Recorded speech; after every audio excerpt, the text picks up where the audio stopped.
Hi, this is Exploring with Em and Stu.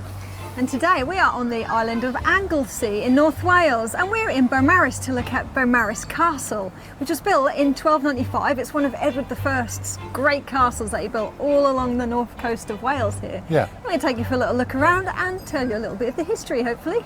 Okay, so let's go and have a look around, shall we?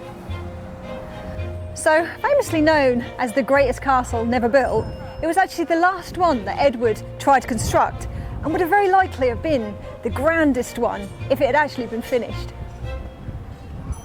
So here we are inside the castle. We are. Emma just gave a little bit of introduction just a second ago, but we are under a little bit of pressure because this is a very big... The middle of the summer holidays. Yeah, it's quite busy. It is quite busy. But this is quite a different castle to some of the others that we've been in North Wales before. Yeah. And this is actually quite elaborate. It had 4 levels of fortifications. State of the art apparently in those days. Yeah. They also built a dock right up to the castle so they could supply it in case of sieges and things. Yeah. And yeah, it was rather elaborate and fancy. It was. Just a shame that he got involved with some wars going up in Scotland and never really had a chance to get it finished. No. But we are going to take a look around. We are going to do plenty of cinematics so you can have a look around, and we'll see you in a bit.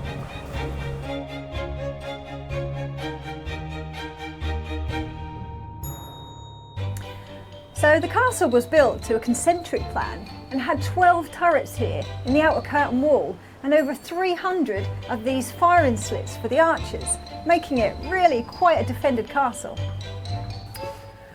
So here we are inside one of those turrets. Like I said, there was 12 of these, and this one is surrounded by those firing slits, of course, which the archers would have been in. This one for some reason has been blocked up. I can only imagine that it probably wasn't originally. And these towers, if you've ever been to any of the other ones at Caernarfon or Conwy, then you'll notice this one is nowhere near as tall as those ones. So I can only imagine that maybe it probably was intended to make it taller. But of course, Edward never actually finished this one, and you can just about make out that it would have only really have had 1 level. But despite the fact that this wasn't actually completed, it's still quite an impressive castle to look at. Walking in the grounds, we got a little bit of history about this place. Emma put it all together before we came down here because we didn't know if we was going to come here. But what we do know is I think the old Welsh was having a bit of a row with England. Yeah, the royals, as usual, English and Welsh.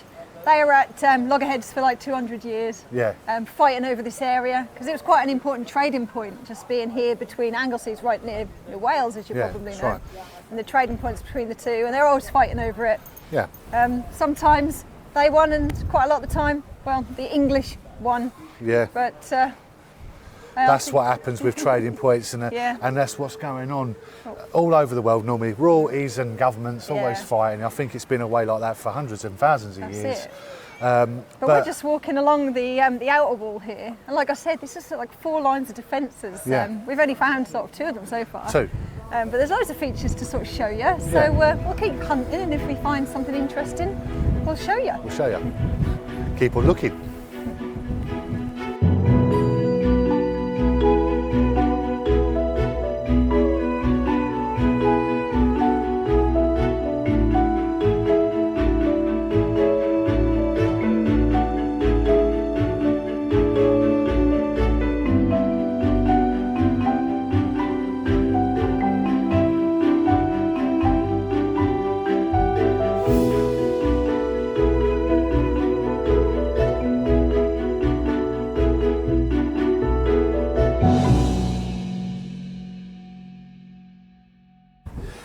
So here we are on the windiest place on earth because it's really windy up here. Very windy day today.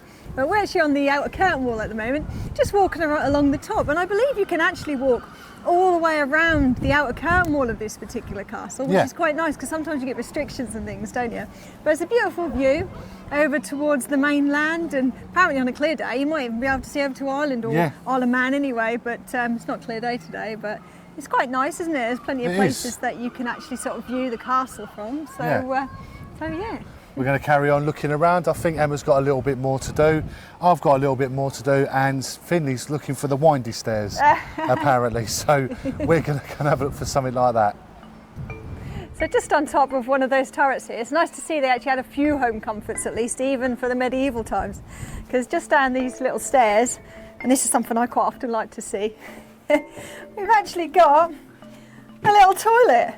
You can just about see, and obviously you'd have sat there, done your business, and it would have gone straight out onto the moat. So they're always a little bit of fun to see, aren't they? So we've just come from just up on this gallery here. You can't walk the whole lot of the gallery. I would like to say, if anyone's going to visit, you only get to have a look about half or a quarter. Yeah, about maybe. half of it, which is still quite It does nice. nice views and stuff like that, so which is pretty good, isn't it? Yeah, but that's sort of the curtain wall, sort of, I think, all done now. I think we're going to head into the main keep now. Yeah. And sort of show you around that and see what we can see. That's it. So come along and we'll see what we can find.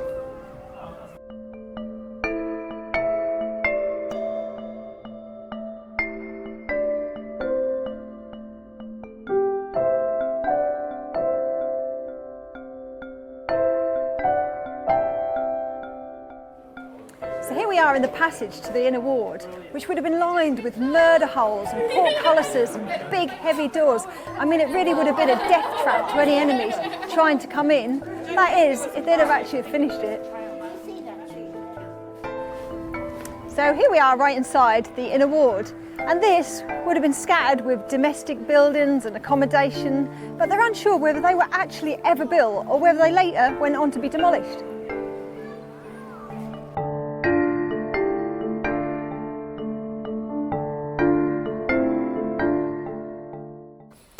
So we've come to a secret part of the castle where no one seems to want to be. No, we're just inside that actual inner ward, within the walls, really. Within the here. walls, I mean, yeah. they're very thick. It's actually pretty good because we've actually got like secondary firing slits here, which is actually a part of the. Where are we actually inside the? It's the inner ward, It is in the inner ward, so like a secondary firing slit, just in case it broke through, I suppose. Yeah. Well, this had 4 lines defences. So I suppose you've got the inner wall, and then you've got this inner ward, or as I would have, it's basically the tower of the castle, isn't it? It's the keep. That's it.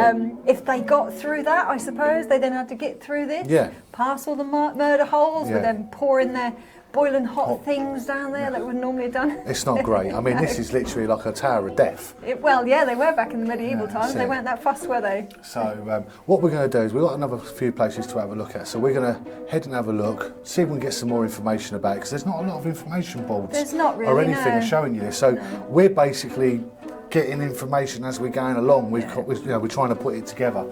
So let's go and have a quick look, shall we? So here we are in the castle chapel, and this would have only been able to have been used by the king and his family. And it gives you an idea as to how beautiful and sophisticated it could have been if they'd have actually finished it. It would have probably been gilded in gold, and you've got these beautiful stained glass windows surrounding it. I mean, the stonemasons really showed off their talent in this particular room. So we're walking through the galleries now.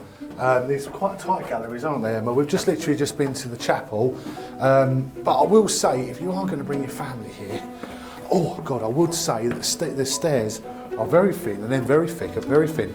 It's not very well lit, It's not the best lit, so bring a torch. We always bring a torch with us, as you know. Obviously, we can see a little bit better at the moment, but it's actually pretty cool. I mean, it's bigger in this area, isn't it? This is a lot more to see. Oh, definitely, yeah. I mean, obviously there would have been more once, but of course 800 years, it's taken its toll. Exactly, but some really good views. We are going to be stopping for some lunch soon, but other than that, we're still cracking on. Where we are now is in the stay quarters, and I don't think these were entirely finished, were they? No, this is just in sort of the inner gatehouse of the keep. And above us there would have been the great hall, and they would have had feasts and entertainment and all sorts of things. But I don't think Edward I actually got to use it. I think he was actually housed in a little thatched hut, possibly just outside, because this was still a bit of a building site when he was unfortunately using it. That's it. So, but you have to use your imagination, and you can imagine, looking at some of the decorations and things, how lavish and quite grand it probably would have been. But we're going to carry on looking, so we'll see you in a sec.